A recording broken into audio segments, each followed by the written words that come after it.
All right, so is everyone awake? Sort of, okay. So my name is Trey, and I help folks level up their Python skills through on-site and remote team training, mostly remote the last couple of years for obvious reasons, and with Python Morsels, which helps experienced programmers develop a habit of deepening your Python skills every single week through hands-on learning, because you don't learn by putting information into your head, it's by trying to retrieve information from your head that you actually learn. So when I do team trainings, I often see some very weird code because my students are playing with Python, which is lovely because playing is a wonderful way to learn. Sometimes though, when I'm trying to explain something that Python's doing, I realize that I don't really know what Python's doing. Or at least I don't understand why it's doing what it's doing. So this talk was inspired by all of the individuals who asked me weird and confusing questions while I was holding a Python workshop at your company. So thank you for your confusion. This is a Python 3 only talk. If this was a Python 2 Oddities talk, it would be much longer and much funnier. Feel free to ask me questions about Python 2 Oddities later if you're strangely interested. All right, let's get started. So first, I would like to talk about variables. Let's say we have a variable x that is equal to 0. And let's say we have a variable numbers, and that variable points to a list of numbers. If we loop over this list of numbers and assign y to the square of each of these numbers, what do you think y will be after this loop? What's your guess? Who thinks it'll be 0?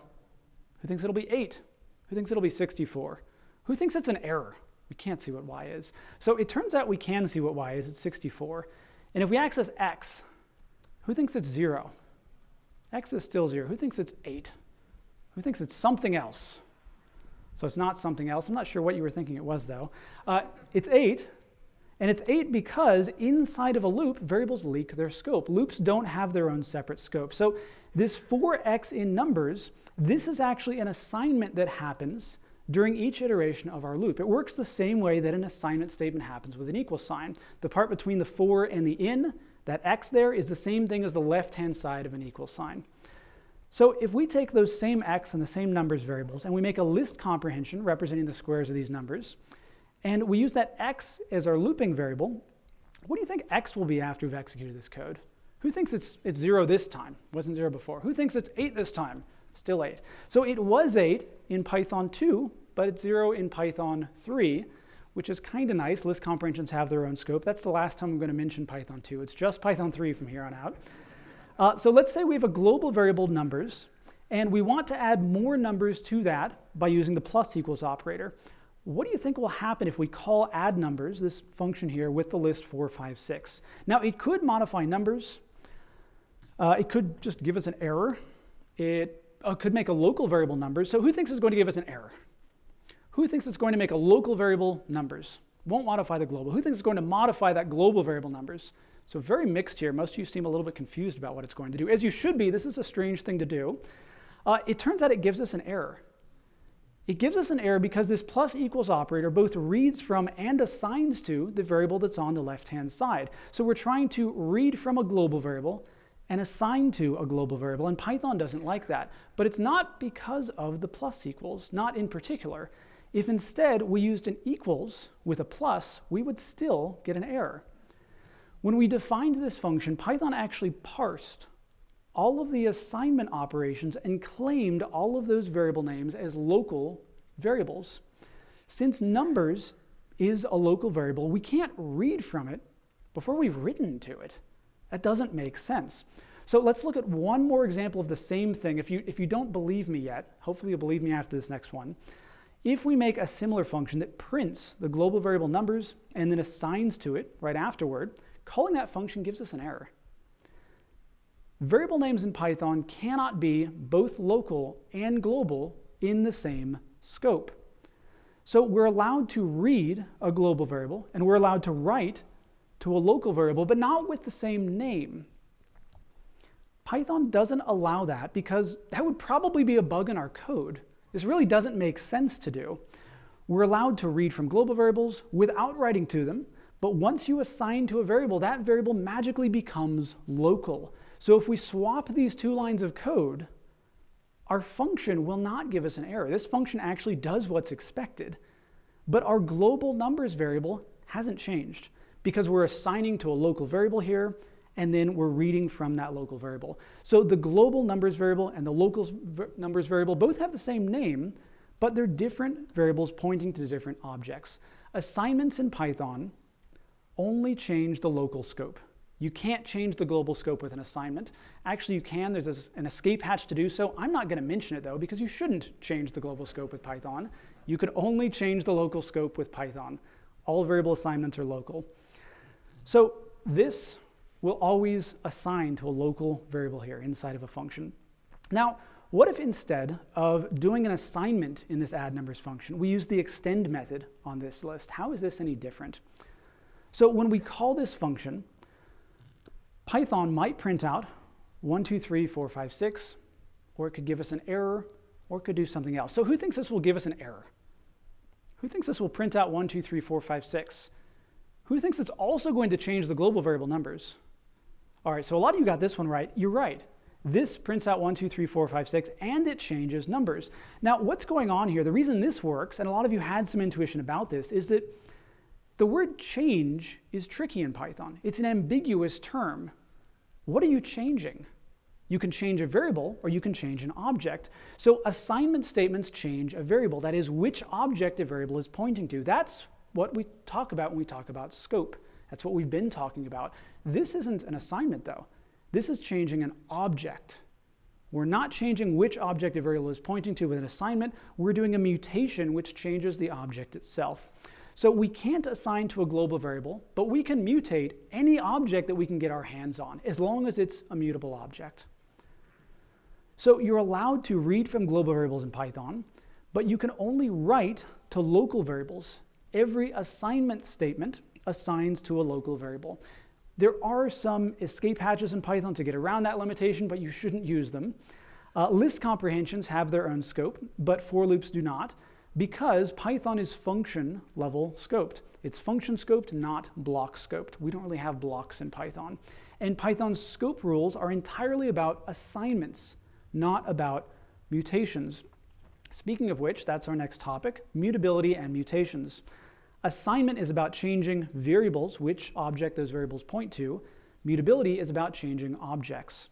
So let's say we have a list of numbers, and we assign numbers 2 to numbers.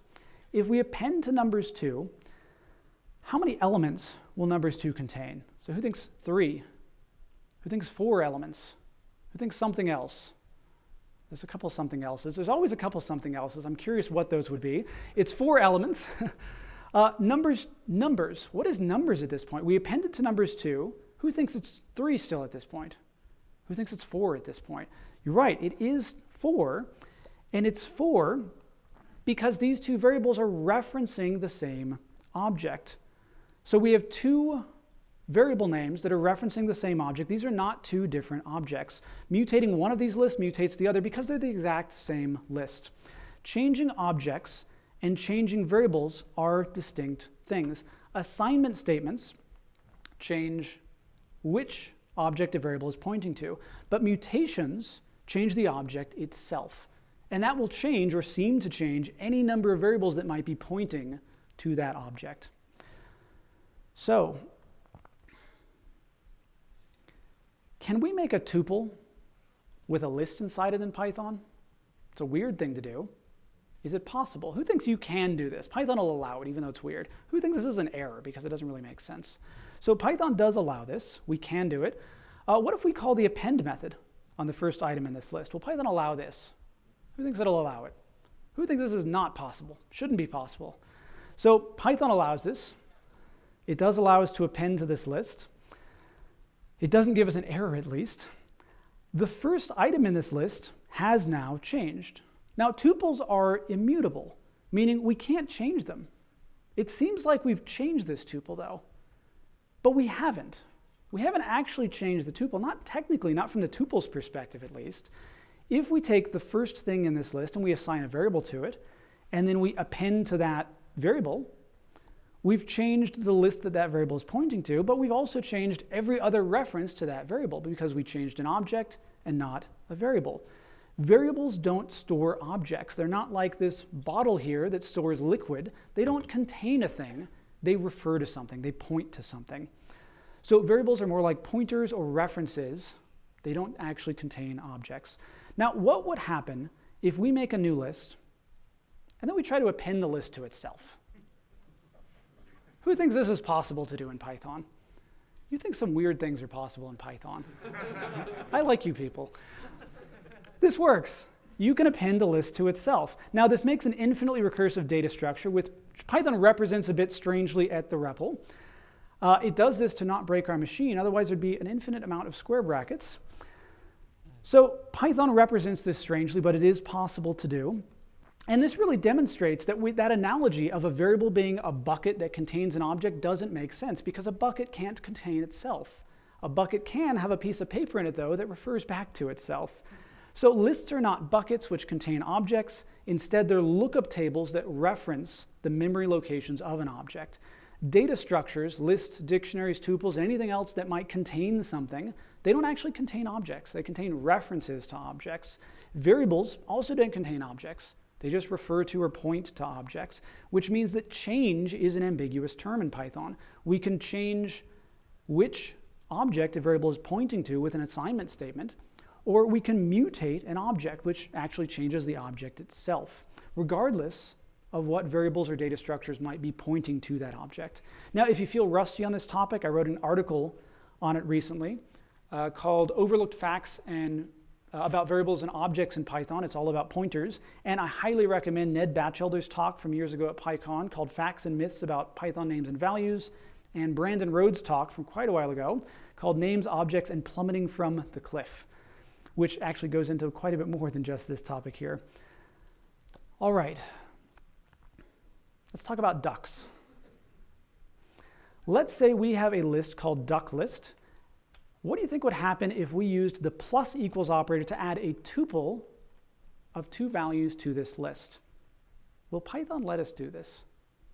Who thinks this will work? It'll do something. Who thinks this will give us an error? Doesn't make sense to do. So Python actually allows this. It allows us to do this, and what happens is Python loops over the tuple and adds each of the values to our list. Let's make a tuple called duck tuple that has two strings in it. Will Python allow us to use plus equals to do the same thing, but with a list to a tuple? So we're trying to add these two items in our list to the tuple. So who thinks this will work? Still works. Who thinks we get an error at this point? We do get an error at this point, but the error isn't because we can't use plus equals with a list, or rather plus equals with a tuple. Plus equals works with tuples. We're allowed to use plus equals on tuples as long as it's with another tuple. So plus equals on tuples only works with other tuples. It doesn't work with lists. That's the weird thing. And in fact, tuples aren't actually the odd one here. Lists are the odd one. Let's take an empty list and try to use a plus equals operator with a string. Who thinks this will work? It'll do something. Who thinks this is an error? So this does actually work, but it might not do what you think it does. It loops over the string and adds each of the characters to the list, because the plus equals operator on a list accepts any iterable of strings. As long as it can loop over it, it will loop over it, and as long as it gets strings, it will add those strings to the list individually. So plus equals on lists does the same thing as the extend method on a list. The extend method accepts any iterable, and it loops over it and appends each of the items to the list from that iterable. So plus equals on lists is consistent, but not with plus equals on tuples. It's consistent with the extend method on lists. The list extend method and this plus equals operator on lists, they're not an isolated issue. Many other operations in Python accept any iterable. For example, the string join method accepts a list, but it also accepts a tuple, and it even accepts strings. But again, it might not do what you expect it to do. What happens when you loop over strings? What do you get? Characters. Technically strings that represent characters, because strings are infinitely recursive data structures. That's a whole other oddity, though. So when we loop over strings, we get substrings, and that's what we're doing. We're joining together each of the characters in the string with space, which is a strange thing to do. So if we give the dictionary constructor in Python an iterable of 2-item iterables, it will accept whatever we give to it as long as they're 2-item iterables and make the first thing a key and the second thing a value. Lots of things in Python accept any iterable as long as it fits the shape and the style they're looking for. They don't really care what you give to it. What's the word for this? What's the animal that we use to describe this? I'm sure someone knows. A duck, right. We're practicing duck typing. Rather, Python is practicing duck typing. So the idea behind duck typing is when we're trying to identify an animal, we don't check its DNA to see whether it's a duck. Instead, we observe it. We observe it and say, if it looks like a duck, it walks like a duck, maybe it sounds kind of like a duck, then it's a duck. That means that checking the behavior of an object instead of checking what the actual class of that object is. We don't check its type, its class, we check its behavior. So we don't usually care whether something is a list, we care whether it's a sequence or maybe whether it's an iterable. And we don't care whether something is a function, we care whether it's a callable. We tend to use generic words for describing behaviors of objects instead of discussing the types of those objects. All right, so the list extend method accepts any iterable, and the plus equals operator on lists works the same way as the extend method. It's consistent with extend. But the plus equals operator works differently on tuples and in fact on most types of objects. And in many cases, Python doesn't do type checking at all because it's practicing duck typing. It's checking the behavior, it's trying something out and hoping for the best. So if you embrace duck typing in your own code by thinking in terms of behaviors like an iterable instead of a type like a list, you'll better understand what Python is doing, but you'll also probably write better Python code. Your code will fit in better in the Python ecosystem. So familiarize yourself with terms like iterable and callable and hashable, sequence, mapping, these generic terms that describe behavior instead of the type of something. And if you're interested in specifically how iterables work in Python, I gave a talk on this some while back called Loop Better, a deeper look at iteration. Though it really dives into how iterables work deeply. You don't really need to understand it, but it's nice to embrace these generic terms when you're talking about types, because in Python we think in terms of behavior, not in terms of concrete types. Okay, so we're going to take a very quick mental break before our next session. Here is a dog in a mailbox, a chipmunk enjoying some tea, and a cat debugging its code. All right, that's a long enough break. Let's look at the plus equals operator again. Let's take two variables and assign them to the same tuple. Then let's try to use the plus equals operator to modify one of these tuples. Does Python allow plus equals on tuples? Who thinks Python allows plus equals on tuples? Okay, good. You should know by now Python allows plus equals on tuples. We just saw it. So Python does allow plus equals on tuples, and we can use it with another tuple. So A at this point has 4 things in it. How many things does B have? 2 or 4? What do you think? 2 things? 4 things? So it turns out it has 2 things. So A has 4 things, B has 2 things. Because we changed A, we didn't change B. So plus equals on tuples is really the same as a plus operator followed by an equal sign. We're not mutating the tuple, we're just making a new tuple and then reassigning our variable to it. So x plus equals something is the same as x plus something followed by an equal sign afterward. Both of these statements make a new object and then afterward point our variable to that new object. All right, let's take 2 variables and do the same thing. We'll assign them to the same list. Now let's use the plus equals operator to modify the first list. So our first list now has 4 things in it. How many things does our second list have? 2 or 4 at this point? Yeah, at this point our list has 4 things, different from the tuple. So the plus equals operator doesn't mutate tuples, but it does mutate lists. Now I find this interesting because that means that on lists, A plus equals something does a mutation. But a equals a plus something creates a new object and then reassigns the variable to that new object. So in Python, a plus equals b is not always the same as a equals a plus b. It is sometimes, but not always. These two things are the same on strings, on numbers, and on tuples, but they do different things on lists. Now, this seems a little bit inconsistent, but from Python's perspective, it's perfectly consistent. So this is because lists are mutable, and plus equals is an in-place addition operation, which means it performs a plus operation in place. So you're supposed to do a plus operation in place on mutable objects. It's actually supposed to mutate in place if it can, but it's convenient to use plus equals on immutable types like tuples and strings and numbers. This is a convenience for us because we don't want to have to type plus and then equals all the time in our code. So on immutable types, in-place assignments, they just fall back to returning a new object instead. So on mutable types, in-place assignments mutate the object, and on immutable types, they return a new object to us. Now, if we take a tuple with a list inside it, who thinks we can put a list inside of a tuple? Okay, so we've stuck a list inside of a tuple. You remember that. We've already seen this. It's possible to do, but what happens if we say x sub 0 plus equals a list 3, 4? Now, we've got a list in this tuple. Who thinks it will mutate this list? It's actually going to mutate the list. Okay, who thinks that this won't work? We're going to get an error. Who doesn't know what this is going to do? Okay, so that was most of you here. Now, it turns out that the first two of you here, you have an interesting situation going on. It actually does give us an error, but it also mutates the list. So everyone's happy at this point, right? Now, this is probably the most obscure Python oddity I've seen, and it's never going to bite you in real code, because why are you trying to mutate a list that's inside of a tuple by subscripting the tuple? Nothing seems like it's a good idea here. But we're going to take a look at what's going on anyway.